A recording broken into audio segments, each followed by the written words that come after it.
How I found out my boyfriend was a Kevin. So, I've been dating Jeff for 4 years. I've known him since high school though. I didn't realize he was a Kevin until this incident. This incident happened 2 years ago and we were 2 years into our relationship. We moved into an apartment and everything was just going great. No Kevin moments. Yet. Well, after work one day, I stopped by the store to get some stuff for dinner. I had gotten little sleep the night before and I had accidentally locked my keys in my car. They had fallen out of my purse, or I thought I put them in my purse. I honestly don't know how I did it. I'm surprised I got to the store. My car windows were up completely, so there was no way of someone jamming something in there to unlock it. However, I remembered I had a spare key at the apartment, so I called Jeff to stop by the apartment on his way home from work and bring me the spare key for my car to unlock it. He was about to get off anyways, and by the time I was done shopping, he would be off work and almost at the apartment. Me. Hey, I accidentally locked myself out of the car. Can you bring me my spare key? Jeff. How did you even do that?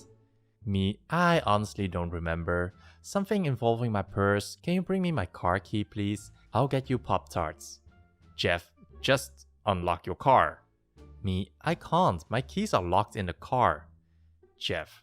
No, you can unlock it. Just stick your hand through the window and unlock it. Me, no, I can't. My window is up. Jeff, go get a clothes hanger. Me, I can't. My window is completely up. There is absolutely no way I can get anything through my window.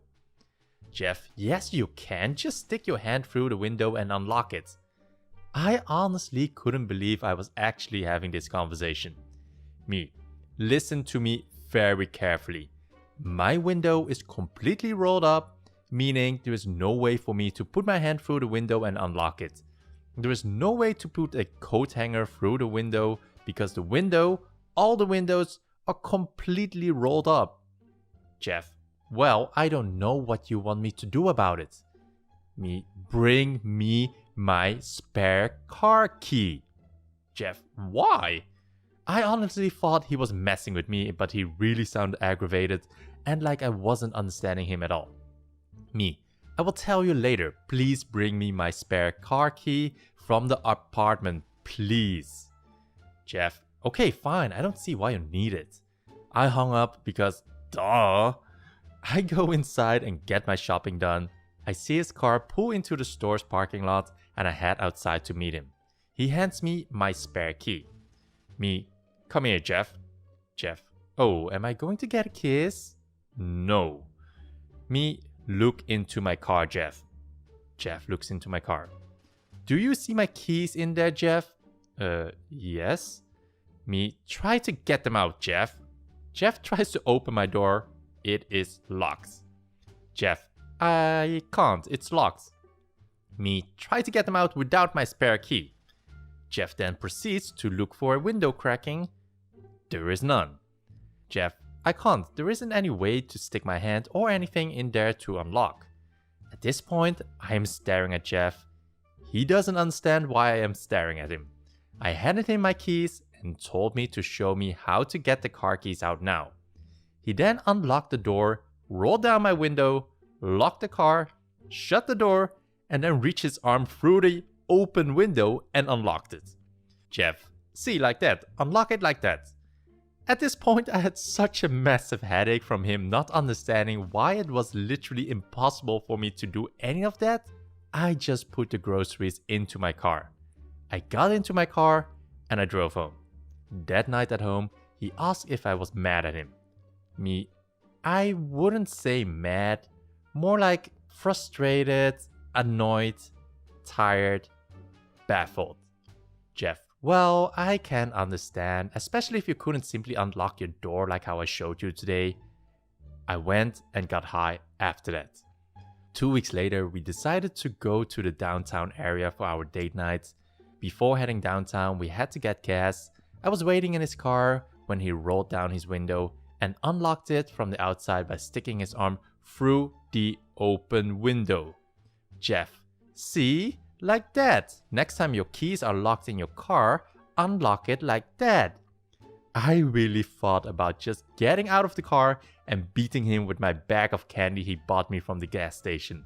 But I don't believe he would understand why I was beating him. He later brought it up to my mom at dinner, and she also tried to explain to him why his idea wouldn't work at all, because he was determined to make sense of it, when he couldn't because the fucking window was rolled up. That was 2 years ago. I'm still very much dating him to the point we are engaged now. I love him deeply. He's a good man. He just happens to be a Kevin though. Kevin doesn't understand how caffeine works. This story is about my partner being a Kevin. Kevin, as intelligent and educated as he is absolutely clueless about things related to science. When we were first dating, we had a fairly long day and decided to end it with a movie. Since we had been out all day, we decided some coffee before the movie. Kevin liked drinking coffee, but he always bought pre-made Starbucks Frappuccino bottled drinks. I'm not into them, mostly because of the large amount of sugar in them. This is important. So, as we were making up our minds at what to get, he says he wants a Frappuccino, but one that will keep him up for a while. Okay, coffee frap with an extra shot makes sense. Got to get that extra caffeine, am I right? We get to the register and my partner orders a strawberry and cream Frappuccino. Me, you know that doesn't have caffeine in it, right? Kevin, yes it does, doesn't it? It's higher in sugar, so it will keep me awake more. The higher the sugar amount, the more caffeine, hence the more energy. Me, that's not how any of that works. Kevin, haven't you heard of a sugar rush? That's what happens when sugar turns into caffeine and keeps you awake. Me, that's literally impossible. Kevin, no it's not. Sugar is carbs and aren't carbs energy? You should know this. Me, literally not how it works. Sugar rushes are a myth. Kevin, what do you mean? Me, they don't exist. It's not the sugar in coffee but the caffeine that prevents drowsiness. All that sugar isn't going to give you more energy. Kevin, but my mom always told me sugar was better than caffeine. Proof that sugar rushes don't exist. Me, just get a mocha frappe. When he got the mocha frappe, he tried to argue that he always got sugar rushes after his morning coffee. Those Starbucks Frappuccino bottle drinks, remember? I ended up pulling out a few articles about the myth of the sugar rush, and he got the biggest dare in the headlights look ever. He apparently was raised to believe caffeine was just sugar and that sugar rushes would prevent you from going to sleep.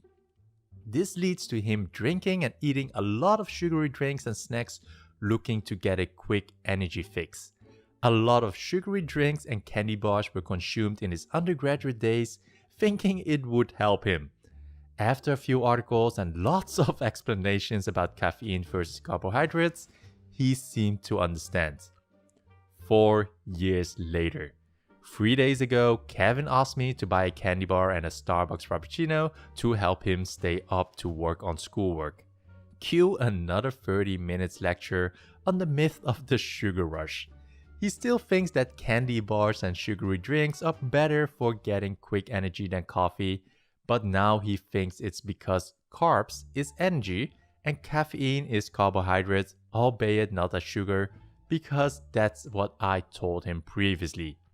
At this rate, he will hopefully understand how caffeine works in 12 years. Kevin and the radio. I work on the railroad. Throughout the railroad, there are a lot of Kevins I have to deal with on a daily basis. The worst of them so far has to be my boss, Kevin. Former boss. He has been booted from my current location and is now in and out of the way area that takes 90 minutes to get to on a good day. That hasn't stopped him from throwing one more nightmare for me. I am required by railroad law to have a radio on my person whenever I'm on duty. Not having one is a very bad thing and is punishable by suspension. I thankfully procured one within my first year. They told us when we started that radios were hard to come by for BS reasons. What I wasn't told, however, was the radio I was given is a very, very old radio. Think radios that were considered new in the late 80s. Yes, that old. Learning this after the fact made it more sense to me why mine suddenly stopped working after just 9 months. I have 8 years experience working on the railroad, and the first radio was replaced with another one just as old as the first one. The individual who issued me the second radio told me it was recently repaired and should work fine for a while. Translation: 5 years. Fast forward to last November when the radio died again.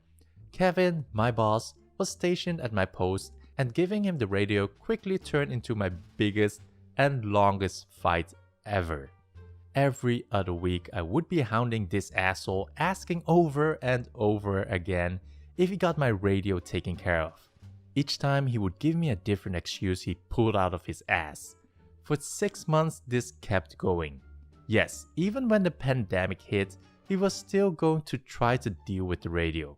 I had switched shifts where I didn't need to see him as often, but that was not much better. As when I was fighting with Kevin about a radio he should have taken care of within a week, I was also fighting with other supervisors when they would ask me where my radio was. Every time they were ready to suspend me until I told him who had it. I got very used to the familiar annoyed sigh by nearly every higher up in management. All of this came to a head last month. First week into September, after Labor Day, I had just returned to work after being out for 3 weeks, not because management took me out, but because I injured my back pretty badly at work. I'm okay now for anyone who was going to ask. My first day back, I get to work and immediately get sent to my supervisor's office.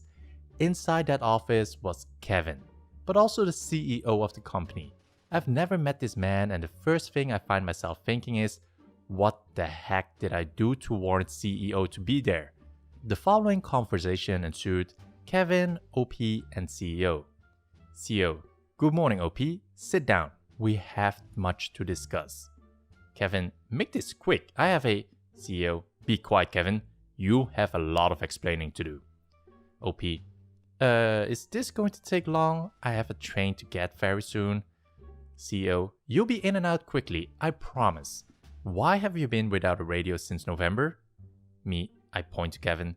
You should be asking him that. I've been haunting him for months about the damn thing, and all I get is excuses.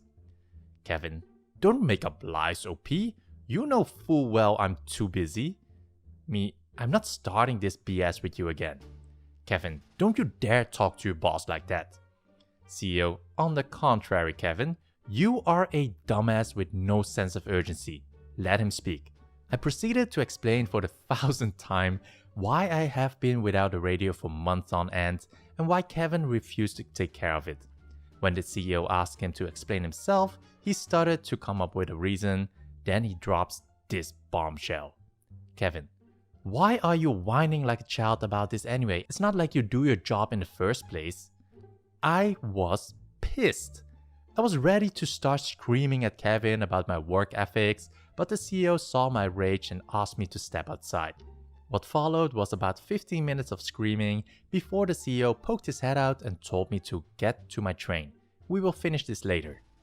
6 hours later, I returned from my run to find Kevin's car gone and his office locked. I find a note from the CEO addressed to me with his number. I called him and was basically told the CEO took my radio from Kevin and told him to go home at once. He is going to take care of the radio himself and will get back to me by the end of the week with a result. Yes, the shop was open during the pandemic, so there wasn't a delay. He also told me not to worry about Kevin's remark about my work ethic. 3 days later, the CEO called me and told me the radio was unfixable, so as an apology for dealing with Kevin's stupidity, I got a brand new radio.